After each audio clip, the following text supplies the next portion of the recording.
Hello everyone, welcome back to the channel. Today we're diving into one of the most dramatic turns in the ongoing Russia-Ukraine conflict, that Ukraine's stunning strike that has shattered Putin's strategic corridor to Crimea. This is more than just a military victory or a territorial gain. It's a moment that could reshape the balance of power in Eastern Europe, disrupt Russia's long-term war strategy, and refine the future of Crimea itself. Let's take a step back and understand what just happened. For months, Russia has relied heavily on what's known as the land corridor, a stretch of territory running through southern Ukraine that connects mainland Russia to the Crimean Peninsula. This corridor was one of Moscow's biggest achievements in the early months of the full-scale invasion. It allowed the Kremlin to move troops, weapons, fuel, and supplies directly to Crimea without relying entirely on the vulnerable Kerch Bridge. But in recent weeks, Ukraine launched a series of daring, well-coordinated strikes that have effectively broken that corridor apart. Using precision long-range missiles, drones, and coordinated ground operations, Ukrainian forces hit key logistical routes, depots, and command posts in the occupied territories of Zaporizhia and southern Donetsk. These weren't random attacks. Every strike was calculated, aimed at slicing through the arteries that kept Russia's war machine alive in the south. Now, Russian forces are facing what they feared most: isolation. With the corridor disrupted, Crimea is becoming an island once again. Supplies that once flowed freely are now trapped, and Moscow's ability to reinforce or resupply its troops in the peninsula has been severely weakened. The psychological impact inside the Kremlin cannot be overstated. Crimea has always been Putin's pride, his ultimate symbol of Russian resurgence. Losing grip on it, even partially, is a nightmare scenario for him. Reports from both Western intelligence and independent analysts confirm that Ukrainian strikes targeted the Melitopol and Tokmak regions, two critical hubs in the supply network. Satellite images show destroyed rail lines, burning convoys, and abandoned Russian equipment along the roads once used to sustain the southern front. What's truly remarkable is how Ukraine achieved this despite being outnumbered and outgunned. They didn't need to storm the entire corridor physically. They simply made it unworkable. This is modern warfare at its smartest, using technology, intelligence, and precision to cripple a much larger force. Ukraine's use of Western supplied ATACMS missiles played a huge role. These long-range weapons gave Kiev the ability to hit targets that were previously out of reach, deep behind enemy lines. Russia tried to adapt, moving depots farther from the front and spreading supplies across multiple smaller routes, but the Ukrainian strikes continued to find and destroy them. What's more, the attacks weren't just physical. Ukraine's electronic warfare and cyber units have been jamming Russian communications, disrupting drone signals, and even intercepting battlefield orders. This has created chaos within the Russian ranks, leading to confusion, low morale, and internal blame games among commanders. Soldiers on the ground have reportedly been complaining about fuel shortages, disrupted logistics, and the lack of coordinated command. The Kremlin has been quick to deny the scale of the damage, as usual. Russian state media insists that everything is under control, but even Russian bloggers and military commentators, some with close ties to the front, are painting a different picture. They admit that the corridor is under severe pressure and that the situation in southern Ukraine has become strategically unstable. When Russian propagandists begin to sound nervous, that's when you know something real has happened. Let's talk about why this corridor mattered so much to Putin. The land corridor wasn't just a military supply route, it was a political symbol.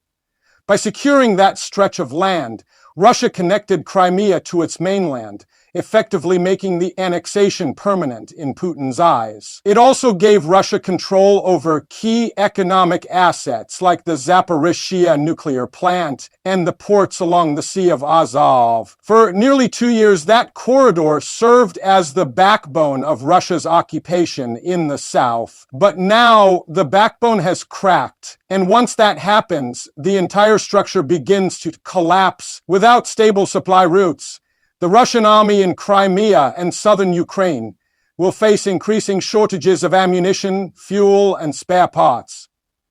The Kerch Bridge, still partially operational, is again under threat. Every truck that crosses it now does so under the constant fear of another Ukrainian strike. Ukraine has already shown that it can hit the bridge with missiles and maritime drones, forcing Moscow to divert massive resources just to defend it. Strategically, this moment could mark the beginning of a new phase in the war. For months, Ukraine has been on the defensive, facing relentless Russian attacks and dealing with Western hesitation over aid. But this success, this precise dismantling of Putin's lifeline, is a signal that Ukraine's resilience and strategic thinking are far from fading. It shows that even without massive offensives, Kiev can deliver devastating blows through intelligence-driven warfare. There's also a powerful political message here. Ukraine's ability to target such a crucial infrastructure corridor sends a warning, but to every Justry Moscow, but to ATACMS warning to every country watching. It tells the world that the Ukrainian military is not backing down, that it can adapt, innovate, and strike where it hurts most. In contrast, it exposes the limits of Russia's massive army, an army that still relies on outdated logistics, rigid command structures, and a false sense of invincibility. Inside Russia, the ripple effects are already visible. Military bloggers are openly questioning the competence of the generals. Families of soldiers are demanding answers about why their sons were stationed in areas without proper defenses.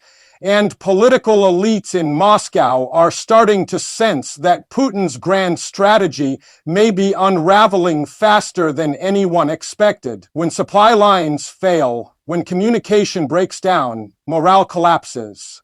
And history shows that's when empires begin to crumble.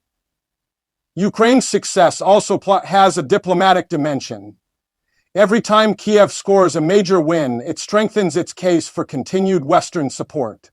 The images of destroyed Russian convoys and successful precision strikes are powerful reminders to the world that Ukraine can use advanced weapons effectively. It gives Western leaders, from Washington to Brussels, renewed confidence that their investments are making a difference. Meanwhile, in Crimea, the mood is tense. Local residents are reporting power outages, fuel shortages, and a visible increase in Russian military checkpoints. The peninsula, once portrayed as Russia's crown jewel, now feels isolated and vulnerable. For the first time in years, Crimean residents are seeing the war not as something distant, but as something that's closing in on their doorstep. Putin, of course, will not accept this defeat quietly. His instinct is to retaliate, to escalate. Already, Russian forces have launched waves of missile and drone attacks on Ukrainian infrastructure, trying to compensate for the losses. But such strikes are becoming less effective. Ukraine's air defenses are improving, and civilian morale remains unshaken. Every retaliatory attack only deepens Russia's international isolation and strengthens global support for Ukraine. What's happening now could also affect the broader strategic map of the war. If the land corridor remains broken, Russia will struggle to maintain its southern front. That means fewer reinforcements for Zaporizhzhia, weaker defenses around Melitopol, and greater pressure on Crimea. It could even force Moscow to consider partial withdrawals or redeployments, a scenario Putin has desperately tried to avoid. Analysts believe that Ukraine may now focus on creating a fire trap, not necessarily recapturing all the land immediately, but keeping the corridor under constant threat. By turning the area into a zone where Russian movement is impossible without losses, Kiev can maintain pressure without overstretching its own forces. It's a long game, but it's working. From a military standpoint, this approach mirrors how smaller, agile forces have historically beaten larger ones by targeting logistics, not just front lines. Ukraine's intelligence-led warfare is proving that in modern conflicts, precision and adaptability often outweigh brute force. The symbolism of this success will echo far beyond the battlefield.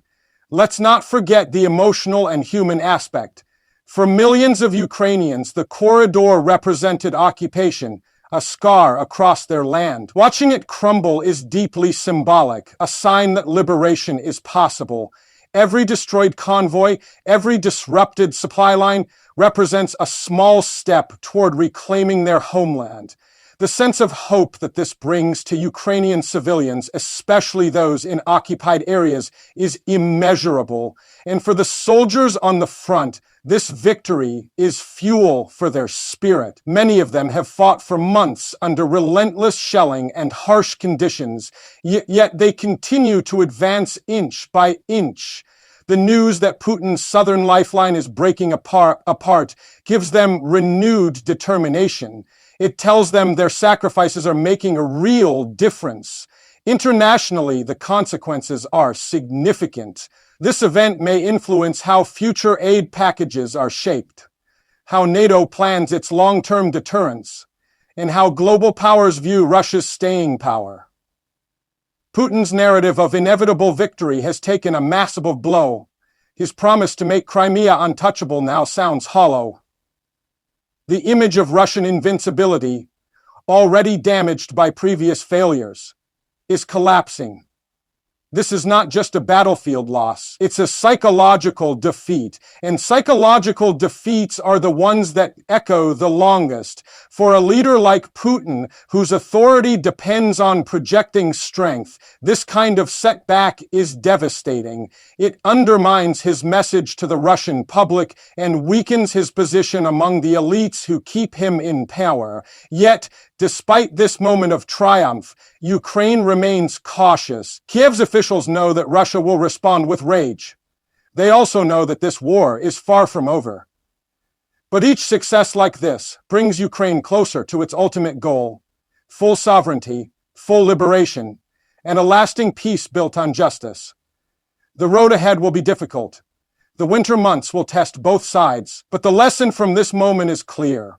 Strategy, intelligence, and resilience can overcome even the mightiest of armies.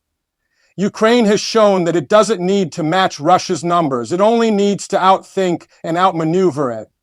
And that's exactly what it's doing. As the dust settles, one thing becomes certain. The shattering of Putin's strategic corridor is more than a tactical event. It's a turning point. It's proof that power built on aggression is never permanent, and that determination can break even the strongest chains. So, as we watch this story unfold, remember this: every line on the map is temporary, but the will of a people fighting for freedom is not. The war for Ukraine's future continues, but tonight the message is clear, and the empire is bleeding and the tide is shifting. Thank you all for watching till the end. If you found this analysis insightful, make sure to like, share, and subscribe for more deep breakdowns of global events. Stay strong, stay informed, and never underestimate the power of truth in times of war. Until next time, stay vigilant and remember, no corridor can hold forever when freedom is on the march.